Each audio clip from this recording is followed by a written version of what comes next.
And the popularity of light and fruity party drinks, that could be good for today. Like tiki cocktails and rum punches really took off in the mid-20th century. And during that era, Minneapolis's famous punch, Nankin's Wanderer's Punch, came to be. It was a crowd favorite until about 20 years ago when it disappeared along with the Nankin restaurant. After 2 decades, many thought the Wanderer was lost for good, but a few weeks ago, the owner of the Pourhouse fulfilled his mission to give this piece of Minneapolis history a new home. No one told me about her. It was a drink that I actually had when I first started going out downtown, and I remember always starting out at the Nanking and having a Wanderer. And if you went out in Minneapolis during the 1980s and 1990s, you probably have a story like Deepak Nath's. The best part about the Wanderer is the amount of history and the stories that go along with the cocktail. We've had so many people come by just to relive sometimes when they used to go back out downtown 20 years ago. Like, oh, I remember this cocktail. I had so much fun with this cocktail. And so we've had a ton of people share those stories with us. And yet several generations of us have never had the opportunity to try it. The original Nankin restaurant opened in 1919, and Wanderer's Punch debuted in the 1960s.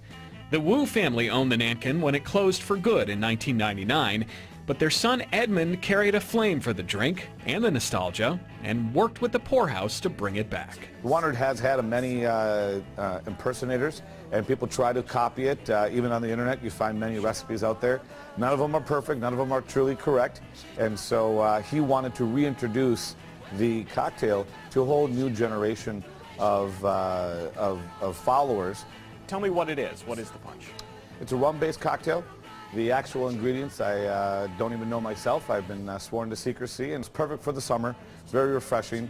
It definitely has got a kick to it. Yeah, the name means, the Wanderer name is kind of a description of what might happen if you have one too many of these, sure, right? That is exactly where it came from. There was quite a lot of stories about people wandering around after having some of these cocktails. So. Where did Deepak go? Yeah, I don't know. exactly. He had 2 of these. Well, they used to be over 30 ounces. The modern version checks in at 14 ounces. Can we, Sure.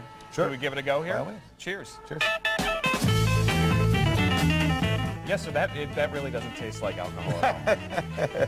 It's a good secret. Yeah, it sure is. Wanderer's Punch, now on the menu at the Pourhouse. It's the only place in the world you can get it. Absolutely.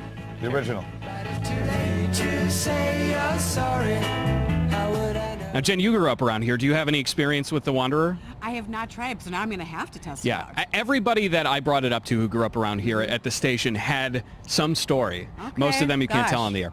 The punch sells for $9 a serving these days, and you definitely get your money's worth of alcohol out of it. The recipe is top secret, but I actually posted at WCCO.com/links what claims to be the recipe from a bartender who used to work at the Nankin. We Okay. can't verify it, but it might be fun to try out. Again, WCCO.com/links. Looks tasty, that's for sure.